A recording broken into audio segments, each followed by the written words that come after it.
ఏంటి, ఈ రెండు క్షేత్రాలకు గజేంద్ర మోక్షం కథతో సంబంధం ఉందా? చాలా రోజులుగా ఈ ఆలయాన్ని సందర్శించాలని అనుకున్నాను, కానీ ఈరోజు కుదిరింది. ఇంతకీ గజేంద్ర మోక్షం జరిగిన ఈ రెండు క్షేత్రాలు ఏమిటి, అవి ఎక్కడ ఉన్నాయో తెలుసుకోవాలంటే ఈ వీడియో లాస్ట్ వరకు చూడాల్సిందే. ఇందులో మొదటిగా మనం గజేంద్ర మోక్షం ప్రసాదించిన క్షేత్రం గురించి తెలుసుకుందాం. ఆ క్షేత్రమే శ్రీ కరిమాణిక్య స్వామి ఆలయం, నగరై. నేను అనుకోకుండా అక్కడికి వెళ్ళాను.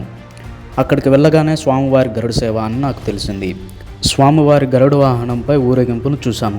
ఆ క్షణంలో నా మనసులో ఉన్న బాధ, భారం అన్నీ తొలగిపోయినట్లు నాకు అనిపించింది. సాక్షాత్తుగా ఆ మహావిష్ణువే దర్శనమిచ్చినట్లుగా నేను భావించాను. ఇందులో రెండవ క్షేత్రం శ్రీ కరి వరదరాజ స్వామి ఆలయం. ఇక్కడ స్థల పురాణం ప్రకారం గజేంద్రుడు అనే ఏనుగును మొసలి బారిన పడినప్పుడు శ్రీ మహావిష్ణువు ప్రత్యక్షమై అతనికి రక్షణ ఇచ్చి వరం ప్రసాదించిన దివ్యక్షేత్రంగా ఇక్కడ ప్రసిద్ధి. ఇది సత్రవాడలో ఉంటుంది. నేను ఈ క్షేత్రాన్ని దర్శించినప్పుడు ఇలా జరుగుతుంది అని నేను అస్సలు ఊహించనే లేదు.